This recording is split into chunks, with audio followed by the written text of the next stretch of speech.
নমস্কার, আমি গোবিন্দদেব গোস্বামী। গোস্বামী অ্যাস্ট্রোলজিতে সবাইকে স্বাগত জানাই। বাইরে বৃষ্টি হচ্ছে, টুপুর টুপুর শব্দ নিশ্চিত আপনারা শুনতে পাচ্ছেন। দেখুন, প্রকৃতিকে তো আর অস্বীকার করা যায় না। আমি যে জায়গায় ভিডিওগুলো বানাই, একদম ঘরের সাইড, এটা জানলা দিয়ে সে শব্দটা আসে। যাই হোক, আজকের আলোচনায় চলে আসি। আজকের আলোচনার মূল বিষয়বস্তু অক্টোবর মাসের সিংহ রাশির জাতক জাতিকাদের কেমন যাবে। সিংহ রাশি এবং সিংহ লগ্নের মানুষজন যারা আছেন, অক্টোবর মাস 2024 কেমন যেতে চলেছে আপনাদের, সেই সম্বন্ধে একটা সম্যক ধারণা দেওয়া। পূর্বেই বলে রাখি, যারা বিস্তারিত জানতে চান অবশ্যই তারা শুরু থেকে শেষ পর্যন্ত দেখবেন। যারা বিস্তারিত দেখতে চান না, একটা সারাংশ জানতে চান, আমি বলবো, একটা আন্দাজ বলছি, প্রথম 10 মিনিট দেখার দরকার নেই, শেষের দিকে 10 মিনিট দেখবেন, অবশ্যই সারাংশ জানতে পেরে যাবেন। কারণ যার যেটা প্রয়োজন অবশ্যই সেটা নেওয়া উচিত। আমি কাউকে জোর করব না যে আমার ভিডিও পুরো দেখুন, বাধ্য থাকুন, এরকম নয় ব্যাপারটা। আপনার যতটুকু প্রয়োজন ততটুকুই দেখবেন। তবে আপনাদের বলি, সিংহরাশি সম্বন্ধে বা সিংহলগ্নের জাতকদের সম্বন্ধে আমি আলোচনা করব। এ মাসে যে জায়গাটা তাদের খারাপ বলে আমার মনে হবে, আলোচনায় বেরিয়ে আসবে, সেগুলোকে কিভাবে সমাধান করা হয় সেটা কিন্তু শেষের দিকেই আমি বলবো। সুতরাং আপনাদের একটু শুনতে হবে।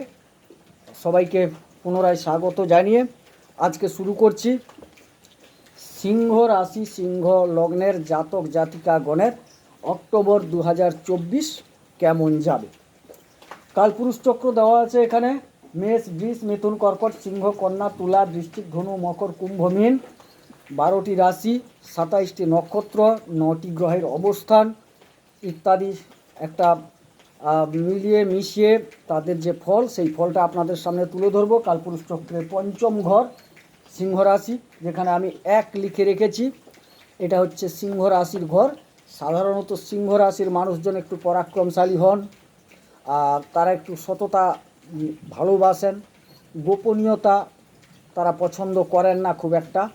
যাই হোক, একটু তারা প্রতিষ্ঠিত ব্যক্তি হন সাধারণত, যদি গ্রহ তাদের সাপোর্ট করে।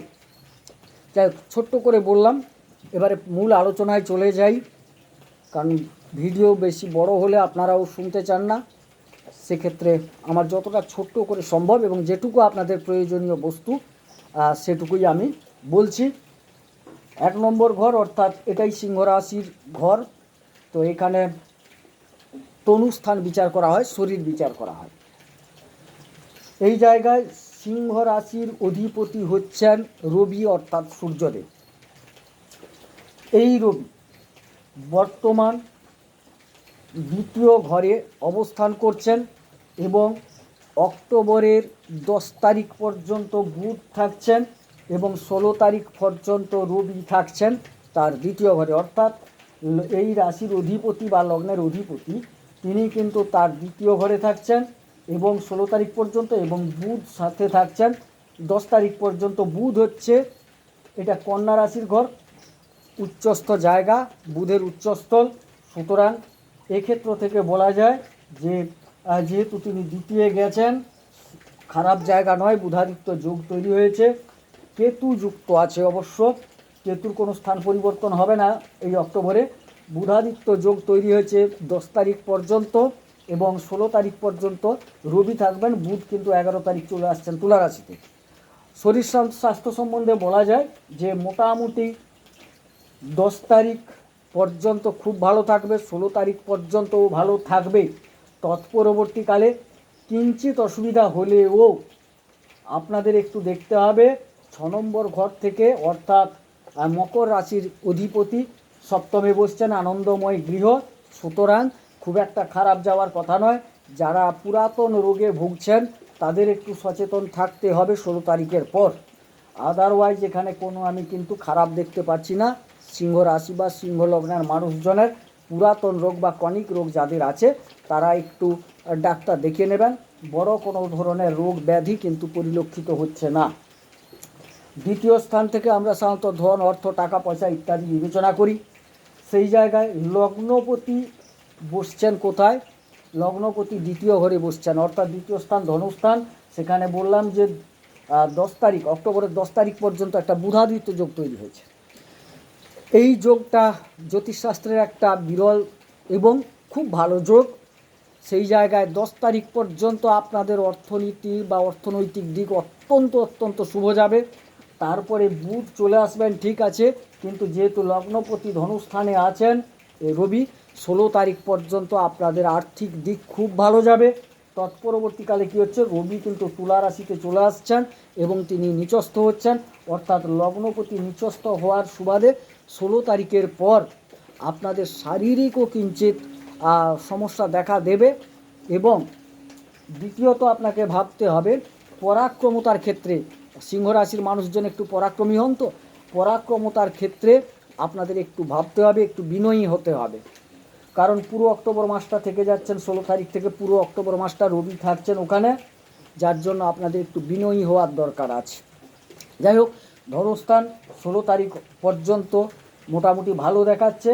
এবং তৎপরবর্তীকালে এই অধিপতি, কন্যার অধিপতি বুধ, তিনি তৃতীয় ঘরে যাচ্ছেন। খুব একটা যে খারাপ ফল দেবেন তা কিন্তু নয়, কারণ বুধ যেরকম ধনুস্থানের অধিপতি, ঠিক এখানে দেখা গেলে একাদশের অধিপতিও বুধ। সুতরাং একাদশের অধিপতি ধনুস্থানের অধিপতি ধনুস্থানে বসে আছেন 10 তারিখ পর্যন্ত, খুব সুন্দর। তার পরবর্তী ক্ষেত্রে কিছুটা হলেও ভালো ফল দেবেন, খুব একটা খারাপ ফল দেবেন না। এখানে কিন্তু রাহুর একটা দৃষ্টি সরাসরি পড়ে আছে, সপ্তম দৃষ্টি। আর যেহেতু সপ্তম দৃষ্টি পড়ে আছে এবং অষ্টম হাউস থেকে পড়ে আছে, দেখুন পাপগ্রহগুলো পাপস্থান থেকে কিন্তু থেকে ভালো ফল দেন, সেক্ষেত্রে কিছু হঠাৎ প্রাপ্তিযোগ ঘটলে ঘটতে পারে। তো সেক্ষেত্রে আপনাদের মূল যে লগ্ন কুণ্ডলী আছে বা কোষ্ঠী যেটাকে বলি সেটা আছে, তার সাথে একটু কম্পেয়ার করা উচিত, সেটা আমি শেষের দিকে বলছি। তৃতীয় ঘর পরাক্রমতার ঘর, এখানে কিন্তু 13ই অক্টোবর পর্যন্ত শুক্র থাকছেন। শুক্র কিন্তু আপনার সাপেক্ষে দশমের অধিপতি, অর্থাৎ বৃষের অধিপতি শুক্র, দশম স্থানের অধিপতি, তিনি কিন্তু তৃতীয় থেকে চতুর্থে চলে যাচ্ছেন। এবং 13 তারিখের পর 13 তারিখ পর্যন্ত যেটা বললাম পরাক্রমতার ক্ষেত্রে খুব একটা খারাপ যাওয়ার কথা নয়, বুধও চলে আসছেন, কিন্তু রবি নিচস্থ হওয়ার সুবাদে আপনাকে একটু বিনয়ী অবশ্যই হতে হবে, শরীরটাকে একটু লক্ষ্য রাখতে হবে। চতুর্থ ঘর যেখান থেকে আমরা বিবেচনা করি মাতৃস্থান, অর্থাৎ মা, সুখ, যানবাহন, গৃহ ইত্যাদি, সেক্ষেত্রে বলি এখানে কিন্তু শুক্রদেব চলে আসছেন চতুর্থ ঘরে। এটা মঙ্গলের ঘর, এই ঘরের অধিপতি অর্থাৎ বৃশ্চিক রাশি, এর অধিপতি কিন্তু বর্তমান আপনার একাদশে বসে আছেন। একাদশে কোনো গ্রহ থাকলে সাধারণত খুব একটা খারাপ ফল দেন না। সেক্ষেত্রে বলবো যে যারা সাধারণ শিক্ষা অর্থাৎ প্রাথমিক লেভেলের শিক্ষা, মাধ্যমিক লেভেলের শিক্ষা আছেন, তাদের ক্ষেত্রে কিন্তু খারাপ যাবে না, ভালো ফল পাবেন।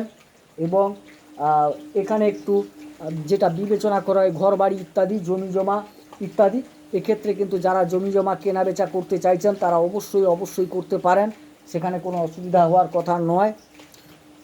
সুখ শান্তি ইত্যাদি মোটামুটি একটা ভালো দেখাচ্ছে এক্ষেত্রে, কিন্তু কারণ এখানে দেখা যাচ্ছে যে বৃহস্পতির একটা সপ্তম দৃষ্টি পড়ে আছে এবং শনির একটা দৃষ্টি পড়ে আছে। শনি যেহেতু সপ্তম স্থান থেকে অর্থাৎ তার আনন্দময় গৃহ কুম্ভ থেকে ওখানে দৃষ্টি দিচ্ছেন, সার্বিক আকারে বলা যেতে পারে যে চতুর্থ ঘর থেকে আপনারা যেটা যানবাহন, গৃহ, জমিজমা, সুখ, মা ইত্যাদি, সেক্ষেত্রে একটা ভালো দিক দেখা যাচ্ছে। পঞ্চম ঘর যেখান থেকে উচ্চশিক্ষা, প্রেম বিচার করা হয়, সন্তান সম্পর্কিত বিষয়টা মূলত বিচার করা হয়, যেগুলো মূল জিনিস আমি সেগুলোই বলে যাচ্ছি। সেক্ষেত্রে দেখা যাচ্ছে পঞ্চমের অধিপতি হচ্ছেন বৃহস্পতি, অর্থাৎ ধনু রাশির অধিপতি, তিনি কিন্তু বসে আছেন কোথায় না আপনার বৃষ রাশিতে দশম ঘরে, এবং তিনি 9 তারিখ বক্রি হবেন। তো সেক্ষেত্রে বলি তিনি দশমে বসে আছেন। সুতরাং পঞ্চমপতি দশমে বসে থাকার সুবাদে যারা কর্মপ্রার্থী, কাজ করছেন বা কাজ পেতে চাইছেন তাদের ক্ষেত্রে কিন্তু খুব শুভ, বা যারা কর্ম করছেন কর্মস্থলে একটা প্রমোশনের সম্ভাবনা থাকে, সেটাকে আপনাদের একটু খেয়াল রাখতে হবে। কারণ খেয়ালটা এই কারণে বললাম, যদিও এর অধিপতি দশমে চলে গেছে, এই জায়গায় কিন্তু রাহুর একটা দৃষ্টি পড়ে আছে এবং মঙ্গলের একটা দৃষ্টি আছে। মঙ্গল কিন্তু একাদশ স্থান থেকে দৃষ্টি দিচ্ছেন, সুতরাং খারাপ যাওয়ার কথা নয়, কিন্তু রাহুর একটা দৃষ্টি থাকার সুবাদে কিঞ্চিত আপনাদের হঠকারিতার পথে নিয়ে যেতে পারে। তবে বৃহস্পতি যেহেতু তিনি নিজে দশমে বসে আছেন, পঞ্চমপতি হয়ে দশমে বসে আছেন, সেক্ষেত্রে কিন্তু আপনারা শুভ ফল পাবেন এবং কর্মপ্রার্থী যারা চেষ্টা করুন, কাজ পাওয়ার সম্ভাবনা প্রবল আছে। যারা কাজ করছেন তাদের কিন্তু একটা প্রমোশনের সম্ভাবনা আছে। সেক্ষেত্রে একটি মাত্র উপদেশ এক্ষেত্রে দিয়ে রাখি, গুরুজনদের বসেদের আপনারা সম্মান দিয়ে চলুন, বয়স্ক মানুষদের সম্মান দেন, অবশ্যই কিন্তু আপনারা অনেকটা উপকার পাবেন। কর্মপ্রার্থীরা কর্ম পাবেন, এটা বলতে পারা যায়, যেহেতু দশমের বসে গেছেন। শিক্ষাক্ষেত্র বলি, উচ্চশিক্ষার ক্ষেত্র কিছুটা আপনার রাহু ডিস্টার্ব করলেও কিন্তু আপনার পরিবর্তন, যেহেতু পরিবর্তনে ঘরে বসছেন, অবশ্যই কিছু পরিবর্তন লক্ষ্য করা যায়। তবে অধিপতি দশমে আছেন, সেক্ষেত্রে কিন্তু আপনার পরিবর্তনটা ভালোর দিকে যাওয়ার সম্ভাবনাই দেখা যাচ্ছে বেশি। এবং মঙ্গল যেহেতু দৃষ্টি রেখেছেন একাদশ থেকে আপাতত 20 তারিখ পর্যন্ত কিন্তু ভালো যাবে। যারা সন্তান নিতে চাইছেন অবশ্যই আপনারা নিতে পারেন। তবে রাহুর দৃষ্টি অনুযায়ী আপনাদের বলবো একটু চিকিৎসকের পরামর্শ নেওয়া বাঞ্ছনীয়। ষষ্ঠ ঘর রিপুঋণ, শত্রুরোগ ইত্যাদি বিবেচনা করা হয়। এই ক্ষেত্রে অধিপতি অর্থাৎ যেটা মকর রাশির ঘর, এর অধিপতি কিন্তু সপ্তমে চলে গেছে শনি। ষষ্ঠের অধিপতি সপ্তমে গেছে, যেটা তার খুব সুখকর ঘর, আনন্দময় ঘর। তিনি কিন্তু বক্রী অবস্থায় কিছুটা 6 নম্বর ঘরের মতো ফল দিচ্ছেন। সেক্ষেত্রে বলি যে আপাতত বৃহস্পতির একটা দৃষ্টি ওখানে পড়ে আছে। 20 তারিখ পর্যন্ত খুব ভালো যাবে, অর্থাৎ আপনি শত্রু দমনও করতে পারবেন। শত্রু থাকলে তারা আপনার সাথে পেরে উঠবে না। তার পরবর্তী ক্ষেত্রে মঙ্গল নিচস্থ হয়ে সপ্তম দৃষ্টি তার এখানে ফেলবেন। 20 তারিখের পর কিঞ্চিত ভাবনার হতে পারে আপনার, তবে বৃহস্পতি যেহেতু দৃষ্টি রেখেছেন, অতএব সেক্ষেত্রটা খুব একটা আপনার মাথা ঘামানোর দরকার নেই। রোগ ব্যাধি আগেই বলেছি খুব একটা আপনার ক্ষতি করতে পারবে না। ঋণ পেতেও পারেন এবং ঋণ হয়তো মুক্তও হতে পারেন। যারা ঋণী আছেন তাদের মুক্ত হওয়ার সম্ভাবনা দেখা যাচ্ছে। যারা ঋণ নিতে চাইছেন ঋণ পেতেও পারেন। সপ্তম ঘরে সিংহ রাশি সাপেক্ষে সপ্তম ঘরে শনিদেব বসে আছেন, ভালো ঘরে বসে আছেন। অতএব সেক্ষেত্রে বলি সপ্তমে শনি বিলম্বিত কারক, অর্থাৎ আপনার যারা বিবাহ এবং ব্যবসা বিচার করা হয়, যারা বিবাহ করতে চাইছেন তাদের কিন্তু বিবাহ নিশ্চিত হবে। একটু স্লো দেখাচ্ছে, শনি একটু স্লো কারক গ্রহ, কথাবার্তাগুলো ধীরে ধীরে এগাবে। সুতরাং সেক্ষেত্রে আপনাদের আস্তে আস্তে হলেও কথাটাকে এগিয়ে নিয়ে যেতে হবে এবং বিবাহ কিন্তু একটা যোগ দেখা যাচ্ছে। সপ্তমে শনি বসে আছেন, অর্থাৎ ব্যবসার স্থল, ব্যবসা কিন্তু করতে পারেন, ব্যবসা হবে। শনি রিলেটেড ব্যবসাগুলো হবে। আমার অন্যান্য ভিডিওতে শনি রিলেটেড ব্যবসা কী আছে সেগুলো একটু জেনে নেবেন। মূলত শনি রিলেটেড ব্যবসাগুলো হবে আপনাদের, তো ব্যবসা হবে, ব্যবসার স্থান ভালো দেখাচ্ছে। অষ্টমে রাহু বসে আছেন, আমি ভিডিওটা ছোট করতে চাইছি, জিস্ট আকারে আনতে চাইছি। অষ্টমে রাহু বসে আছেন, পরিবর্তনের জায়গা এবং মারকস্থল বলা হয়। অষ্টমে রাহু দূর ভ্রমণে নিয়ে যেতে পারে। অষ্টমে রাহু দূর ভ্রমণে নিয়ে যেতে পারে, কিছু পরিবর্তন আনবে। আপনাদের বলি দূর ভ্রমণে গেলে আপনারা একটা কাজ করবেন, প্রয়োজনীয় বাইরে যাওয়ার যেসব নথিপত্র, কাগজপত্র ইত্যাদি সেগুলোকে কিন্তু একটু গুছিয়ে নেবেন, ভালো করে দেখে নেবেন। কারণ যেরকম বাইরে নিয়ে যায়, দূরবর্তী জায়গায় নিয়ে যায়, সেখানে কিন্তু আপনাদের একটু ভুলভাল করিয়ে দেয় রাহু। যেহেতু রাহু অষ্টমে, আমি পূর্বেই বলেছিলাম যে পাপগ্রহগুলি পাপস্থলে থাকলে ভালো ফল দেয়। এক্ষেত্রে রাহু যেহেতু অষ্টমে বসছে, নিশ্চিত ভালো ফল দেবে। সেক্ষেত্রে আপনারা যদি সেটাকে গ্রহণ করতে পারেন, দেখুন গ্রহগুলো আপনাকে দেবে, অর্থাৎ পরিবেশ একটা পাবেন, করার দায়িত্বটা কিন্তু আপনার। তো আপনার একটা পরিবর্তন সূচিত হচ্ছে, বাইরে যাওয়ার একটা সূচিত হচ্ছে। যারা উচ্চশিক্ষার জন্য বাইরে যাওয়ার আছে তাদের যাওয়ার একটা যোগ থাকবে। যারা ভ্রমণ করতে চাইছেন, কর্মসূত্রেও বাইরে যেতে হতে পারে। সেক্ষেত্রে একটাই সাবধানতা অবলম্বন করতে বলেছি, যেটা আপনাকে দেখতে হবে যে আপনার কাগজপত্রগুলো ঠিকঠাকভাবে গুছিয়ে নিয়ে যেতে হবে, না হলে কিন্তু মাঝ রাস্তায় সমস্যায় পড়তে পারেন।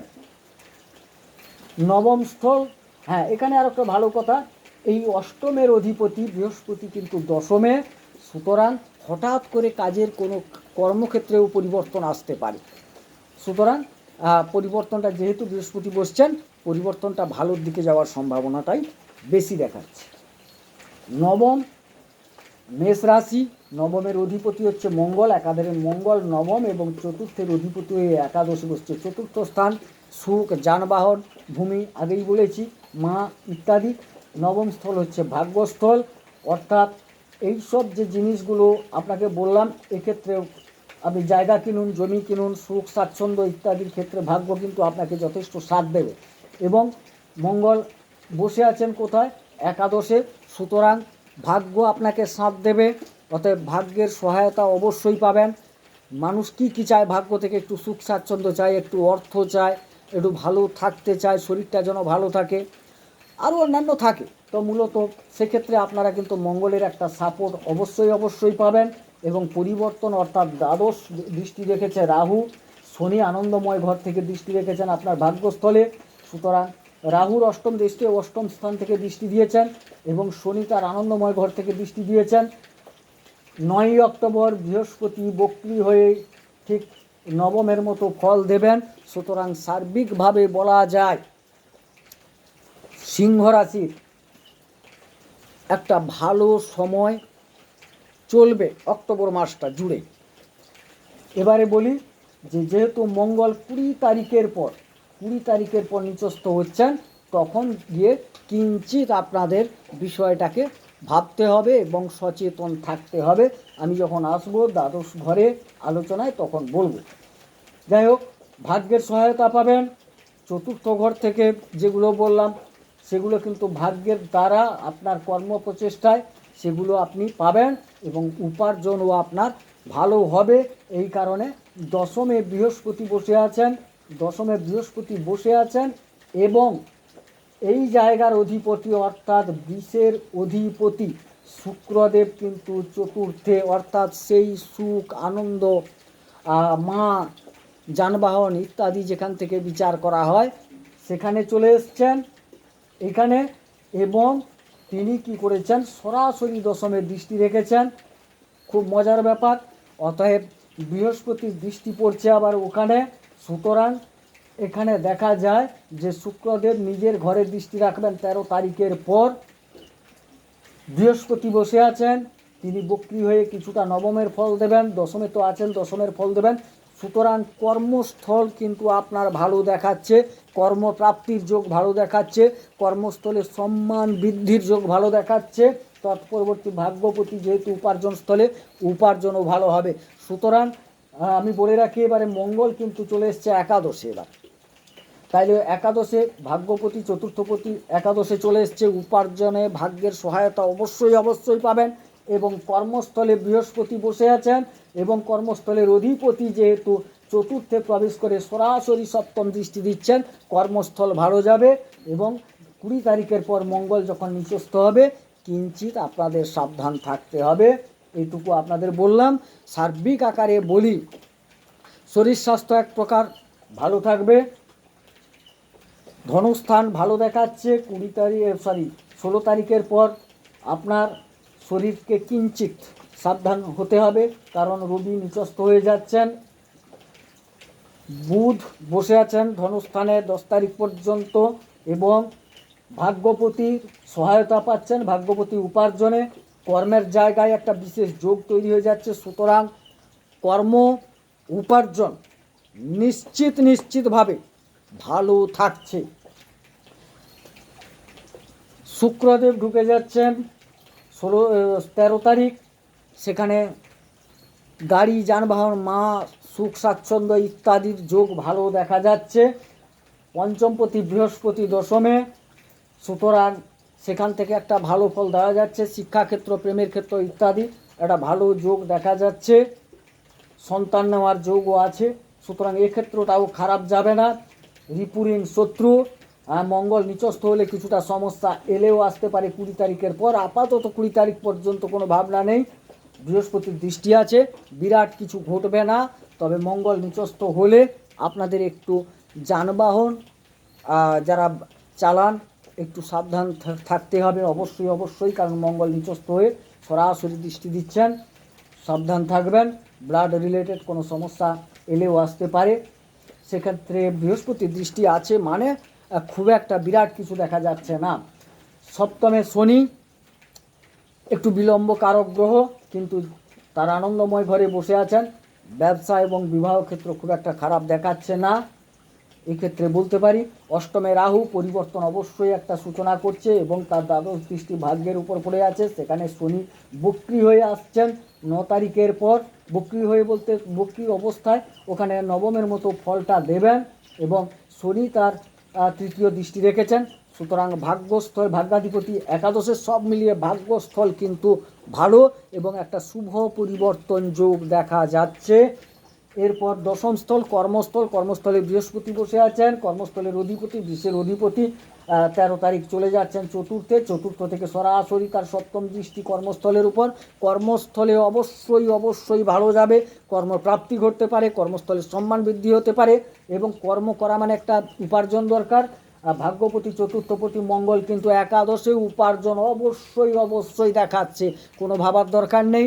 ওভারঅল দেখা যাচ্ছে এই অক্টোবর মাস সিংহ লগ্ন বা সিংহ রাশির জাতক জাতিকাদের খুব খুব ভালো যাওয়ার কথা। তার মধ্যে যে জায়গাটিকে আপনাকে সাবধানতা অবলম্বন করা উচিত সেটুকু বলে দিই। যেহেতু লগ্ন বা রাশিপতি 16 তারিখের পর নিচস্থ হচ্ছেন, সিংহ লগ্ন বা সিংহ রাশির জাতক জাতিকাগণ এর একটা প্রতিকার করবেন, প্রতিকার আমি বলে দিচ্ছি একটু পরে। এবং আপনার চতুর্থের অধিপতি একাদশে বসছেন, চতুর্থ এবং নবমের অধিপতি একাদশে বসছেন এবং তিনি 20শে অক্টোবর নিচস্থ হয়ে যাবেন। সুতরাং অক্টোবরের 20 তারিখের পর যেহেতু দ্বাদশে চলে আসছেন, তার একটা অবশ্যই আপনাদের প্রতিকার করা উচিত। এবার বলি প্রতিকার কি করবেন। তো এখানে মঙ্গল থাকবেন 45 দিন, রবি এখানে থাকছেন 1 মাস। সুতরাং আপনাদের প্রতিকার বলি, আমারই এই চ্যানেলে দেখবেন কিছু কবচ পাঠ করা আছে, কিছু স্তোত্র পাঠ করা আছে।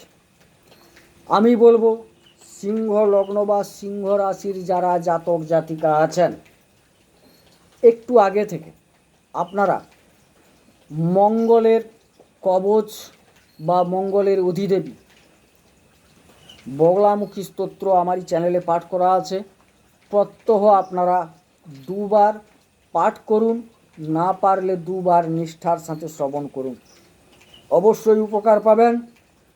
লগ্ন বা রাশির অধিপতি 16 তারিখ নিচস্থ হয়ে যাবেন, পুরো মাস তো থাকছেন সেখানে। সুতরাং সেক্ষেত্রে বলবো আপনারা রবি বা সূর্যের আমার কবচ পাঠ করা আছে, দেখবেন ওটা লেখা আছে গ্রহণ দোষ পিতৃদোষ কাটাতে এই কবচটি পাঠ করুন বা শ্রবণ করুন বলা আছে, ওখানে সূর্যের কবচ আছে, অবশ্যই নিয়মিত 2 বার পাঠ করুন অথবা শ্রবণ করুন। যাদের দ্বারা সম্ভব তারা অবশ্যই তামার পাত্রে জল নিয়ে, স্নান করার পর জল নিয়ে একটা লাল ফুল নেবেন, লাল ফুল নিয়ে সূর্যকে অর্ঘ্য দিন। ওং নমো বিবস্বতে ব্রহ্মণ ভাস্বতে বিষ্ণু তেজসে জগত সবিত্রে সুচয়ে সবিত্রে কর্মদায়িনে ঈদমর্ঘং ওং নমঃ শ্রী সূর্যায় নমঃ, এটা দিয়ে আপনি অর্ঘ্য দিতে পারেন। না হলে এই সূর্য সহস্রাংশ তেজরাশি জগৎপথে অনুকম্পায় ইমাং ভক্তা গৃহারার্ঘং দিবাকরম, এই বলেও আপনি অর্ঘ্য দিতে পারেন। শেষে প্রণাম করবেন, নমো জবাকুসুম শঙ্কাশং কাশ্যপেয়ম মহাদ্যুতিম ধন্তারিং সর্বপাপঘ্নং প্রণৌতস্মি দিবাকরম। প্রণাম করুন, প্রত্যহ করুন, নিশ্চিতভাবে রবি যে নিচস্থ হচ্ছেন তার কুফল আপনার উপর খুব একটা প্রভাব ফেলবে না। এবং বগলামুখী স্তোত্র যদি শ্রবণ করেন বা পাঠ করেন, মঙ্গলের কবচটা যদি পাঠ করেন বা শ্রবণ করেন, মঙ্গলের কুপ্রভাবও আপনার উপর এতটা প্রভাব বিস্তার করতে পারবে না। যাই হোক, ওভারঅল আমি যা দেখছি অক্টোবর মাস সিংহ রাশির সিংহ লগ্নের জাতক জাতিকাগণের কিন্তু খুব খুব ভালো যেতে চলেছে। শেষে যে একটা কথা বলি, এটা কিন্তু একটা গোচর ভিত্তিক আলোচনা, সার্বিক আলোচনা। এটার থেকে আপনারা অবশ্যই সুফল পাবেন। তবে এর অতিরিক্ত সুফলটা যদি পেতে হয় তাহলে কিন্তু আপনার যে জন্মকুণ্ডলী বা জন্মকুষ্ঠী যেটাকে বলে, সেখানে গ্রহদের অবস্থান যদি অবশ্যই ভালো থাকে, অবশ্যই অতিরিক্ত সুফল পাবেন, খুব ভালো সুফল পাবেন। গ্রহাবস্থান যদি খারাপ থাকে, নিকটস্থ কোনো জ্যোতিষকে দেখিয়ে আপনার জন্মকুণ্ডলী এবং বর্তমান গোচরটাকে তিনি বিচার করে নিশ্চিত আপনাদের তার একটা প্রতিকার বলবেন। আর আমি যেটা বললাম, যদি কিছুই করতে না পারেন, আপাতত আমি যেটুকু বললাম এটুকুই করুন, অবশ্যই উপকার পাবেন। এবং আমার এই যে কবচ পাঠ করা আছে, স্তোত্র পাঠ করা আছে, এই জন্য, কারণ ধরুন 1 মাস নিচস্থ থাকবেন, তার জন্য তো আপনি চুনি ব্যবহার করতে পারবেন না। এক্ষেত্রে যেসব শাস্ত্রীয় প্রতিকার আছে তা আমি তুলে ধরি আমার চ্যানেলে। অবশ্যই আমার চ্যানেলটাকে সাবস্ক্রাইব করুন। যদি প্রকৃতপক্ষে আমার চ্যানেলটাকে দেখবেন বা আমার কথাগুলো আপনার ভালো লেগে থাকে, এখানে কিন্তু আমি ফুলিয়ে ফাঁপিয়ে বলা পছন্দও করি না, কাউকে বিরাট স্বপ্নও দেখাই না। যেটা বাস্তব ঘটবে মিলিয়ে নেবেন, এটুকুই বলবো। আর আপনাদের যে প্রতিকারগুলো বললাম, এই প্রতিকারগুলো করবেন, আপনারা অবশ্যই উপকার পাবেন। এবং অক্টোবর মাসের শেষে আপনারা আমাকে একটু আমার চ্যানেলে কমেন্ট করুন। অবশ্য আপনাদের একটা কথা বললাম, আপনার লগ্ন কোষ্ঠীতে যদি এই গ্রহগুলো একটু ভালো অবস্থায় থাকে, এর সুফল কিন্তু আপনাকে পেতে হবে। যাই হোক, আমার নাম্বার দেওয়া আছে, কল নাম্বার 9609078231, কল নাম্বার দেওয়া আছে। হোয়াটসঅ্যাপ নাম্বারও দেওয়া আছে, দেখবেন 8972451464। যদি কোনো প্রয়োজন বোধ করেন অবশ্যই কল করতে পারেন, আমি চেষ্টা করব আপনাদের সমস্যাকে সমাধান করার। যাই হোক, সবাই সুস্থ থাকুন, সুন্দর থাকুন। আর যদি আমার কথাগুলো কিঞ্চিত হলেও ভালো লাগে, আমার চ্যানেলটিকে সাবস্ক্রাইব করবেন, লাইক দেবেন, আমি যাতে পরবর্তী ক্ষেত্রে আরও নতুন ভালো ভিডিও আপনাদের সামনে আনতে পারি। সুতরাং সবাই সুস্থ থাকুন, সুন্দর থাকুন, ঈশ্বর সকলের মঙ্গল করুন। মঙ্গল হোক। নমস্কার।